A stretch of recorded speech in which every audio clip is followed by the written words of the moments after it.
If you currently have British pounds and you want to exchange for US dollars, that's easy to do. We simply handle the conversion for you, and then your bond is paid in dollars. At the point it is converted, you have made a dollar-denominated investment and no longer will potentially lose money on the exchange rate if the US dollar keeps rising against the British pound sterling. If you are in the situation where you have pounds and normally would want to purchase gilts, but you're looking at all this inflation and the pound endless. So that is really important. And what I want to add to that, I want to show a chart here. I'm going to come back in just a second. Look at this chart. This shows the long-term history of the exchange rate between the British pound sterling and the US dollar. And if we go back to the Bretton Woods Agreement back in 1945, when one British pound would buy $4.03 US, just look as the decades passed, how the British pound has continued to lose value against the dollar. And, you know, we're talking about time periods where if you compare a mortgage might be a 30-year time period. It's a long time period sometimes.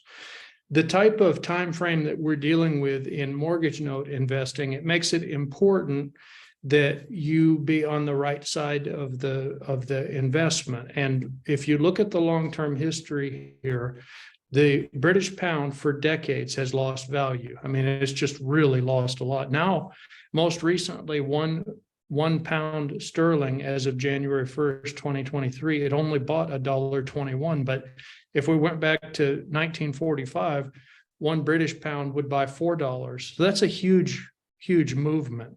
So it's really important. Okay, so now let's take an example here of how this works. I'm going to get a little more concrete and then I'm going to really break it down for you. So how does this work? Let's imagine that you found some mortgage debt, though you don't have to do any work with this investment. We do everything for you. I'm just explaining it so you can imagine how it works.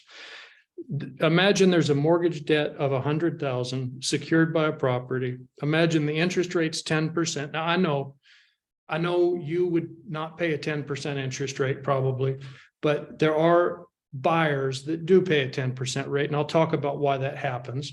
And, you know, let's say that the owner of that debt is a private individual. Maybe it's even a bank, but let's imagine it's a private individual that owns that debt. He had a property and he sold the property where he took a down payment and he created a note where he got a $30,000, you know, he got a down payment, created a note.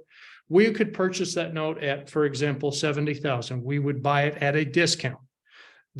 We are still owed the payments because now we own the debt. We pay $70,000, but we're going to now be getting a higher yield. Our yield is 14.2%, even though the borrower, the one that is responsible for paying the debt, the person living in the house, their payments haven't changed. They're still making the same monthly payment. They're still paying 10% interest, but this is how it works. And let's discuss what determines the value of a mortgage note, because this is so important to really. So then what determines the value of mortgage debt? Because we know what determines the value of real estate. Real estate is determined by the value of a particular flat or house. It's determined by what are comparable houses and flats. What do they sell for? That determines the value. If it's a commercial property, it's determined differently, where it's determined by the cash flow on the commercial property. But for this example, if we talk about a mortgage note on, say, a property, maybe a residential home, there's six factors that determine the value of a mortgage note. The first factor is the buyer. So if you had a choice between buyers, say you have a property and you're trying to decide who to sell the property to, and you've got one person that is a government employee, and that government employee has a high salary. They've been working for many years for the government. Maybe they work as a post office person. Maybe they deliver packages for the post office. And they've been doing this for 10 years. If the government is their employer, there's a very high probability they're going to get paid on time. But if you have another buyer that says, I'm 24 years old and I just started my new company and I'm just going to make a bunch of money with my company, and they don't have a regular income, but they have a plan where they're going to make money in the future, that sort of buyer is far less desirable. It's better to sell the asset to one that has a regular government income, the government employee, or the one that works at some sort of a big corporation. Maybe they work at Microsoft, maybe they work at Google, maybe they work at some big corporation. That buyer is more likely to be able to pay, where they are not going to have cash flow experiences where the things are up or down. The second thing that determines the value is the collateral. So the collateral means the actual asset. So let's say that the property is worth $100,000. Say that's the market value. That's the real value, $100,000. But say that you had a seller that he sold the property with a note for $200,000. Pretend he found somebody who didn't know the prices, and that person agreed to pay $200,000, even though the market value is only $100,000. You have to treat that note differently, because the fact that he found somebody that signed a note and the asset's only worth 100, but he found someone that signed a note for 200 does not make the note worth 200. You could look at that note and you could base it on the value of the collateral. So that's a mistake, is a lot of times people don't look at the collateral, they just look at the value of the debt. And when they see the value of the debt, they may not have properly analyzed what's the collateral worth.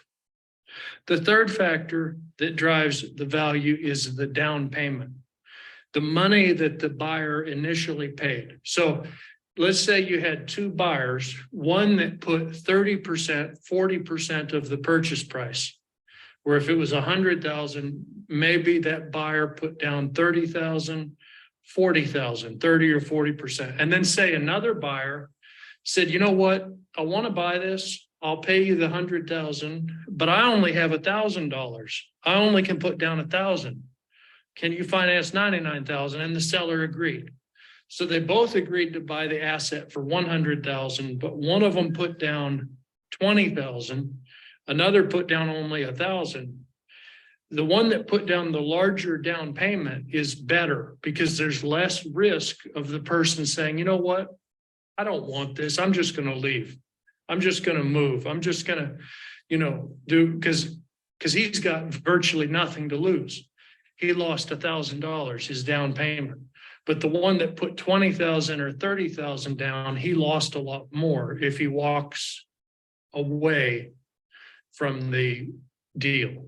So that's why you look at the buyer's equity or their down payment or their upfront money. That's an indication of the value. So a buyer that puts down 10% is better than a buyer that puts down 1%.